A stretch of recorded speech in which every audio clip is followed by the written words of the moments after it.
ပြန်ရောက်တဲ့အခါဘရင်ကရှင်းပြချက်ကိုနားမထောင်ပဲကွပ်မျက်ဖို့အမိန့်ပေးတယ်။ဒါပေမဲ့အဲ့ဒီအချိန်မှာပဲခန်းထားတဲ့မီးငက်ကြီးပေါ်လာပြီးနိုင်ငံတော်ကိုအလင်းရောင်ဖြာချစေတယ်ဝါ။အိုင်ဘင်ရဲ့အကူအညီတောင်းတန်ကိုကြားပြီးကျေးဇူးပြန်ဆက်ဖို့ရောက်လာတာဖြစ်တယ်ဝါ။မီးငက်ကအိုင်ဘင်ရဲ့အမိန့်ကိုလိုက်နာတာကိုမြင်တော့လူတွေအံ့ဩသွားကြတယ်ဝါ။ဒါကြောင့်ဘရင်ကသူ့ကိုမသေးပဲနေခွင့်ပေးရုံမကဂုံပြူပွဲပါလုပ်ပေးရတယ်ဝါ။အဲ့ညမှာအိုင်ဘင်ကိုနိုင်ငံတော်ရဲ့သူရဲကောင်းဖြစ်ချီကျူးဂုံပြူကြတယ်ဘရင်ရဲ့မင်းရင်စိတ်ပြတ်မှုကြီးထွားလာတာနဲ့အမျှနန်းတွင်းအမတ်ကအိုင်ပင်ကိုနောက်ထပ်မဖြစ်နိုင်တဲ့တာဝန်တစ်ခုပေးဖို့လှုံ့ဆော်တယ်။မြင်မာတဲ့ကြောက်ဆောင်ပေါ်ကရေခဲနိုင်ငံတော်မှာရှိတဲ့မင်းသမီးကိုခေါ်လာဖို့ဖြစ်တယ်။နောက်တစ်နေ့မှာပဲတမန်ကအိုင်ပင်အတွက်ဘရင်ရဲ့တာဝန်သစ်ကိုကြီးညာတယ်ရောအိုင်ပင်ကချီတုံချတုံမရှိပဲလက်ခံလိုက်တယ်။ဒါနဲ့ဒုတိယမစ်ရှင်စတင်တယ်ရောကျန်းတန်းတဲ့တောင်တန်းတွေကိုဖျက်ကျော်ပြီးအိုင်ပင်နဲ့မြင်းပလေးနောက်ဆုံးမှာမင်းသမီးရှိရာနန်းတော်ဝင်ပေါက်ကိုရောက်တယ်။ဒါပေမဲ့နန်းတော်ကိုရေခဲတိုင်းကြီးနဲ့ပိတ်ဆို့ထားတာတွေ့ရတယ်။ဒီအရေးကြီးတဲ့အချိန်မှာအိုင်ပင်ကစိတ်ကူးတစ်ခုရလိုက်တယ်။မီးတောင်ကိုထုတ်ပြီးရေခဲတားအစီကိုအေးပြောစေတယ်။ဒါပေမဲ့ဒါကရေတွေအများကြီးစီးကျလာစေတယ်။ဒါကြောင့်မြင်းပလေးရေခဲတုံးနဲ့အေးခဲသွားပြီး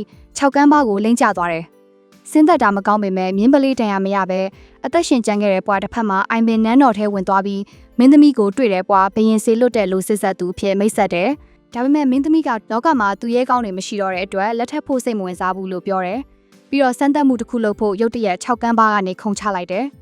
အိုင်ပင်အံ့အားသင့်သွားပေမဲ့သူ့ကိုကယ်ဖို့ချက်ချင်းလိုက်ခုံချတယ်။သူ့ရဲ့ရဲစွမ်းတတိကိုသဘောကျသွားတဲ့မင်းသမီးကသူ့ဝတ်စုံကိုလေထီလိုအသုံးချပြီးဖြည်းဖြည်းချင်းဆင်းလာတယ်။ဒါပေမဲ့ဝတ်စုံပေါက်သွားတော့နှစ်ယောက်သားသူတို့သေးတော့မယ်လို့ထင်ရပေမဲ့မြင်းပလီအတောင်ပန်အစ်စ်တွေနဲ့ပေါ်လာပြီးကယ်တင်လိုက်တယ်။အဲ့ဒီညနှောင်းပိုင်းမှာ3ယောက်သားတောအုပ်လဲမှာစခန်းချကြတယ်။ဘရင်ကအိုင်ပင်ကိုတေးစေခြင်းနဲ့ဆိုတာသိတဲ့မြင်းပလီကသူ့သူငယ်ချင်းကိုကူညီဖို့ကြိုးစားတယ်။မင်းသမီးကိုထားခဲ့ပြီးကိုယ့်အသက်ကယ်ဖို့ထွက်ပြေးဖို့အကြံပေးပေမဲ့အိုင်ပင်ကညင်းဆန်နေဝါ